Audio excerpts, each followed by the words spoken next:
Hello friends, तो प्रतियोगिता परीक्षा की तैयारी आप लोगों की कैसी चल रही है।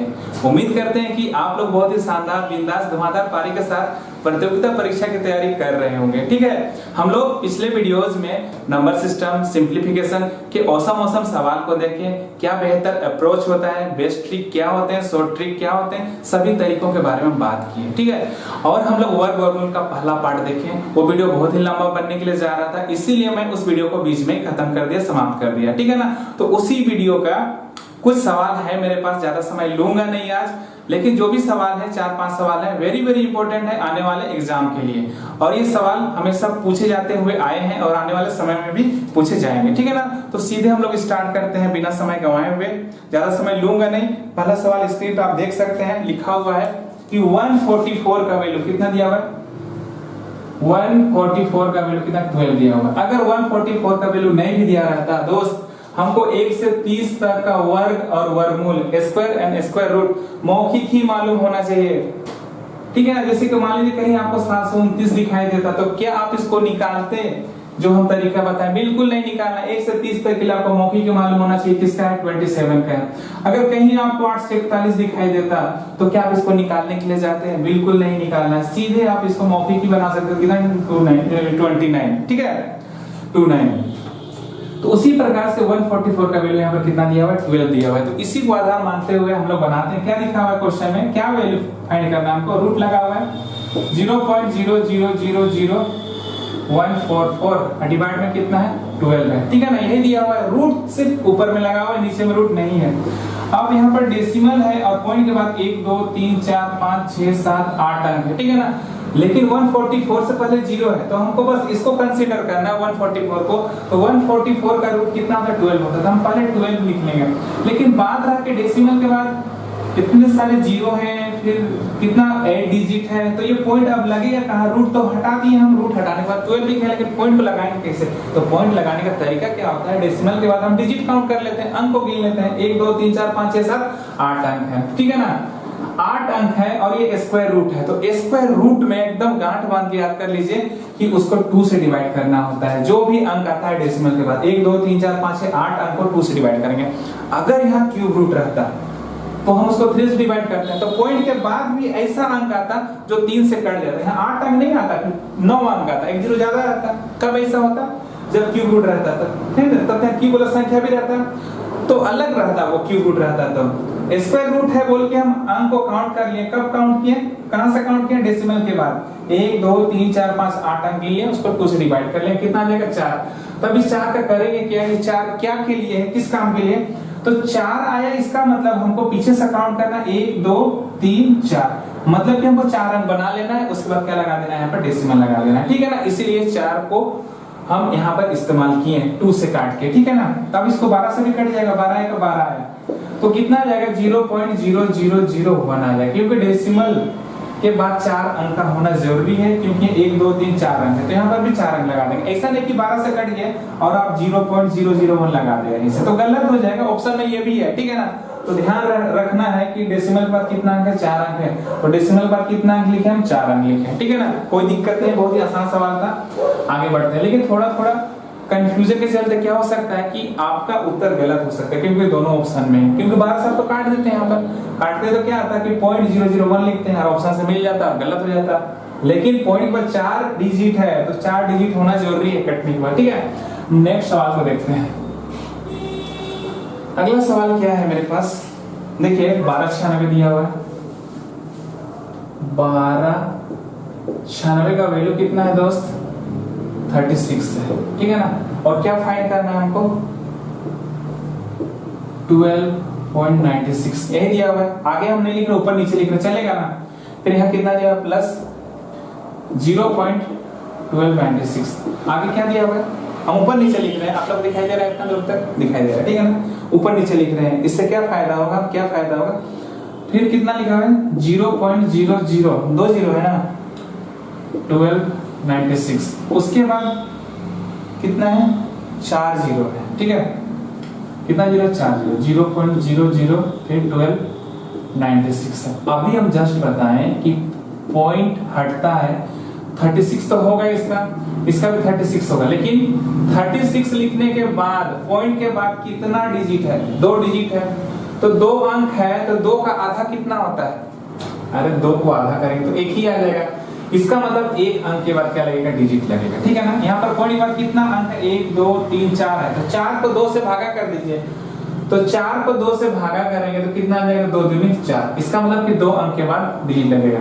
36 तो होगा ही होगा, 36 तो होगा ही होगा, लेकिन 2 अंक के बाद क्या लगेगा? डिजिट लगेगा। और यहाँ पर 1 2 3 4 5 6 है, तो इसका मतलब 1 2 6 है, तो 6 को 2 से भाग करेंगे 3 आ जाएगा, तो 3 आएगा तो कितना हो जाएगा? 0.036 आ जाएगा। पॉइंट के बाद कितना अंक है? 1 2 3 4 5 6 7 8 है, 8 का आधा कितना हो जाएगा? 4, तो 1 2 3 4, ठीक है ना। अरे 4 अंक के बाद पॉइंट लगेगा, यहाँ 3 अंक के बाद लगेगा, 2 अंक के बाद लगेगा, सबका 36 होगा, सबका 36 होगा। लेकिन पॉइंट लगाएंगे कैसे? आप काउंट कर लीजिएगा पॉइंट के बाद कितना डिजिट है। यहाँ पर 6 डिजिट था, तो 6 का आधा कितना होता है? 3, तो 3 डिजिट के बाद पॉइंट लगेगा, 3 अंक के बाद पॉइंट लगेगा। यहाँ पर कितना अंक है डेसिमल के बाद? यहाँ पर 8 अंक है, तो 8 को आधा कर देंगे कितना आ जाएगा? 4 आ जाएगा, तो पीछे से 4 गिन लेंगे, पॉइंट लगा देंगे। और आपको मालूम है कि जोड़ने के लिए पॉइंट को एक सीध में करना होता है, इसलिए हम पहले एक सीध में कर लिए। अब इसको जोड़ेंगे तो कितना आ जाएगा? यहाँ से 6 आ गए, यहाँ से कितना आ जाएगा? जैसे कि यहाँ पर 1 2 3 4 डिजिट है, इसको भी 4 4 बना लेते हैं, 4 4, तो जोड़ने में कोई दिक्कत नहीं होगी। यहाँ से कितना लिखे? हम 6 लिखे हैं। अब सेकंड वाला को जोड़ेंगे, सेकंड वाला को 6 3 कितना आ जाएगा? 9। अब थर्ड वाला को जोड़ेंगे, और ये जो लगाना पड़ेगा ना, सेकंड वाला को जोड़े तो कितना हो गया? यहाँ से 0 जाएगा। अब सेकंड वाला को जोड़ेंगे तो 0 0 6 3 9 हो गया। अब थर्ड वाला को जोड़ते हैं तो 6 3 कितना हो जाएगा? 9 हो जाएगा। फिर 6 3 कितना हो जाएगा? 9 हो जाएगा। फिर 3 3 3 3 3 3 3 3 3 3 3 आएगा, 3.9996 है। किसमें ऑप्शन है? 3.996 है, बी में ऑप्शन। अब जोड़ लीजिएगा, ठीक है ना। हम 0 को एक सीध में इसको जोड़ने 6 आया, फिर 6 3 9 हुआ, फिर 6 3 9 हुआ, फिर 6 3 9 हुआ, और ये एक जैसा दिखाई दे रहा था, जिससे कंफ्यूजन हो रहा था, तो हम इसको मिटा दे रहे हैं। तो यहाँ पर कितना उतर जाएगा? 3, तो 3.996 किसमें ऑप्शन है? बी में ऑप्शन है, ठीक है ना। कोई दिक्कत नहीं। डेसिमल कैसे लगाया जाता है हम आप लोग को बताया अभी, ठीक है। आगे बढ़ते हैं।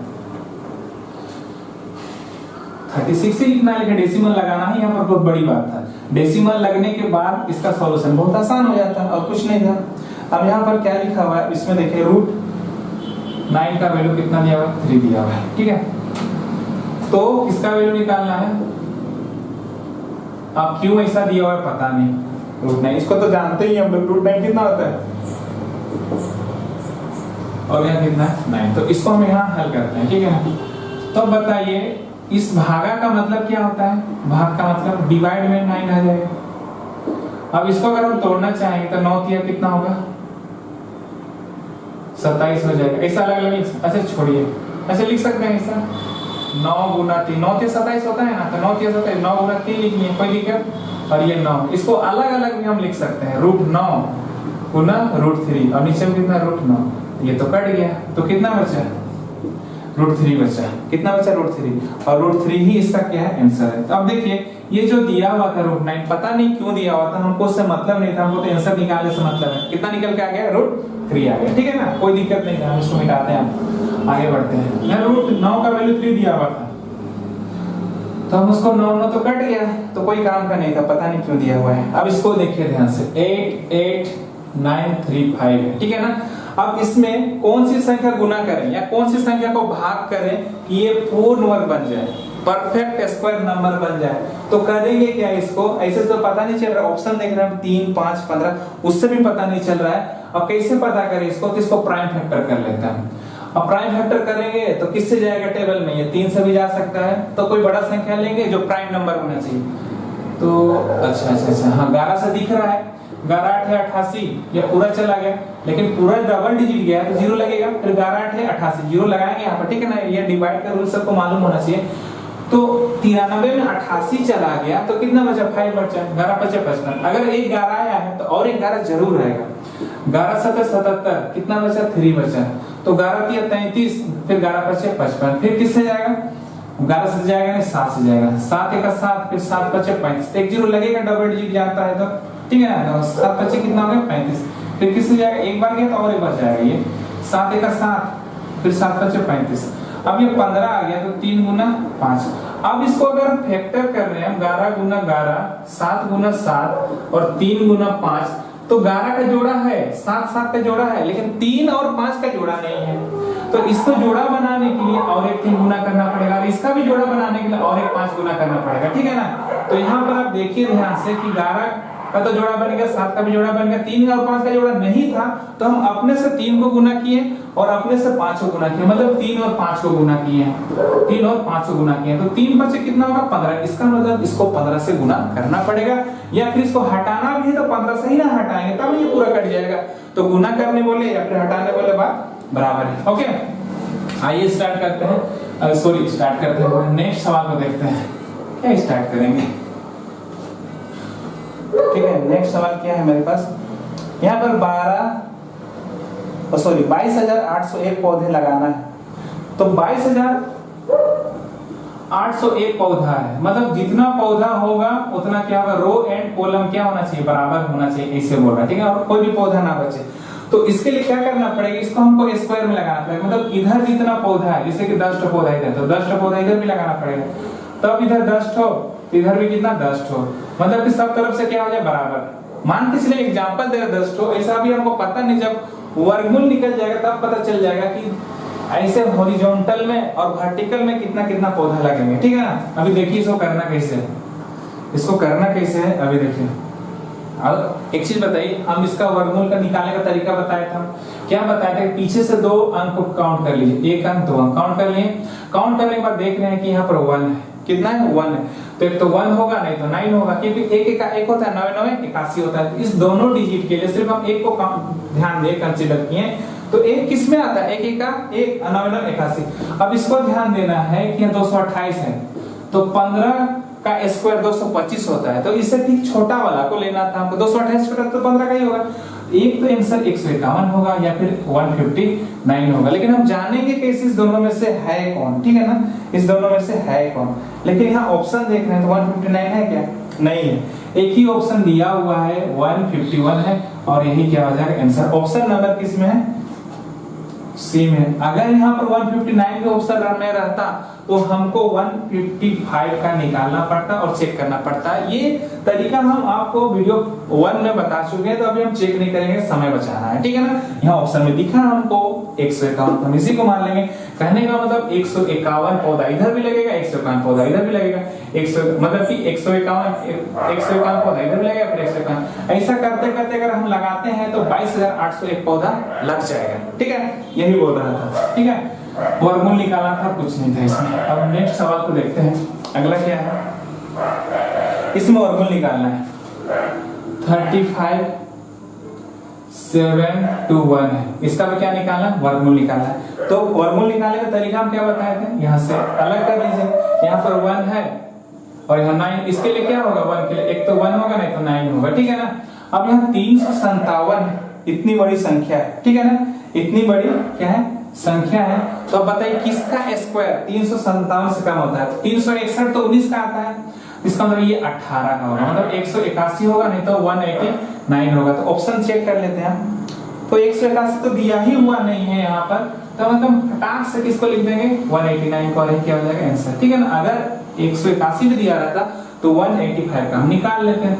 अब बताइए कोई दिक्कत है, ऐसे ही हम लोग को करना है, बता दे एग्जाम में समय बचाने के लिए। कुछ भी नहीं था, 2-4 वीडियो थे मेरे पास, तो उसको आज हम बहुत ही कम समय में खत्म किए। नेक्स्ट वीडियो में कुछ और सवालों को देखेंगे जो कि वेरी वेरी इंपॉर्टेंट सवाल होंगे, ठीक है ना। ऐसे में और दूसरे चैप्टर का भी वीडियो लेके आऊंगा जिसमें इंपॉर्टेंट सवाल होंगे, कंसेप्ट भी होगा और सवाल भी होगा। वो मेरा विश्वास मानिए, मेरे चैनल के माध्यम से आपकी तैयारी बहुत ही अच्छे से, मैथ्स की तैयारी बहुत ही अच्छे से शानदार तरीके से आपकी हो जाएगी, ठीक है ना। अगर आप में से कोई नए हैं और पहली बार मेरे वीडियो को देखें और आपको अच्छा लगा तो प्लीज मेरे चैनल को सब्सक्राइब कर दीजिएगा, और पुराने हैं तो अपने मित्रों सगे संबंधियों में जरूर मेरे वीडियोस को फॉरवर्ड करें, ठीक है।